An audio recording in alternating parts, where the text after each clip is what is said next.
حضور نے فرمایا جو فرض نماز کے بعد دعا مانگے اللہ اس کی قبول کر لیتا ہے۔ نبی پاک صلی اللہ تعالی علیہ وسلم نے فرمایا اللہ مسافر کی دعا قبول فرماتا ہے۔ حضور نے فرمایا اللہ مظلوم کی دعا قبول فرماتا ہے۔ حضور نے فرمایا بیمار سے دعا کراؤ اللہ اس کی دعا قبول فرماتا ہے۔ میرے نبی پاک نے فرمایا ماں باپ جب بھی اولاد کے لیے ہاتھ اٹھائیں، ویسے تے بلے شاہ تو آسمانی اڈدیاں ہی پھڑ دیں، جڑا گھر بیٹھا انہوں پڑھیا ہی نہیں۔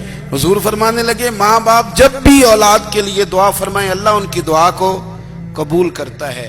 آپ اپنا تعلق بنائیں، دعا کے ساتھ، عبادت کے ساتھ، مصلی کے ساتھ رشتہ بنائیں، استغفار پڑھیں۔ صلاح الدین ایوبی صلیبی جنگوں میں تھے، رات کو مسجد اقصی میں نماز پڑھی تو پریشان تھے۔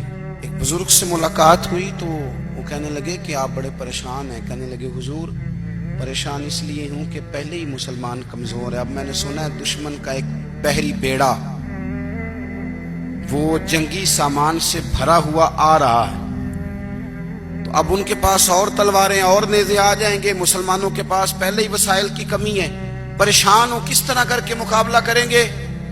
یہ بات کہتے ہی صلاح الدین ایوبی نے بزرگوں سے کہا حضور آپ بھی دعا کرنا، دعا کی بڑی طاقت ہے۔ میرے نبی پاک نے فرمایا دعا مومن کا ہتھیار ہے، دعا مومن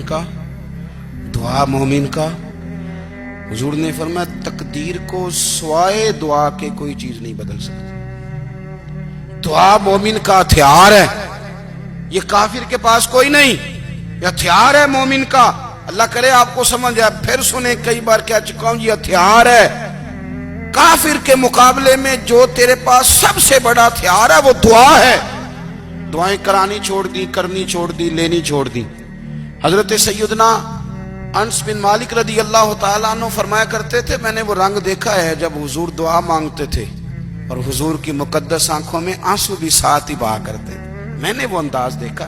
تو صلاح الدین ایوبی بزرگ سے کہنے لگے آپ بھی دعا کیجیے، اور خود رونے لگے اور سر سجدے میں رکھ کے رونے لگے، اور عشاء سے لے کر فجر تک روئے، خوب روئے۔ صبح وہ بزرگ آئے تو صلاح الدین ایوبی کا خوبصورت اور ہنستا ہوا چہرہ دیکھا، کہنے لگے آپ بڑے خوش ہیں، رات تو میں نے بڑے روتے ہوئے دیکھا تھا۔ تو کہنے لگے حضور وہ جو بحری بیڑا آ رہا تھا نا وہ پانی میں ڈوب گیا ہے، اب وہ نہیں آ رہا، ابھی خبر آئی ہے تو میں بڑا خوش ہوں۔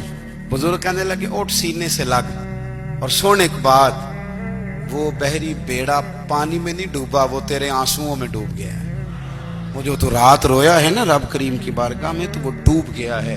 بھائی اپنا مصلی کا، عبادت کا، وظائف کا، اللہ کا سلسلہ اس کو مضبوط کریں، اپنی دعاؤں کے تعلق کو مضبوط کریں۔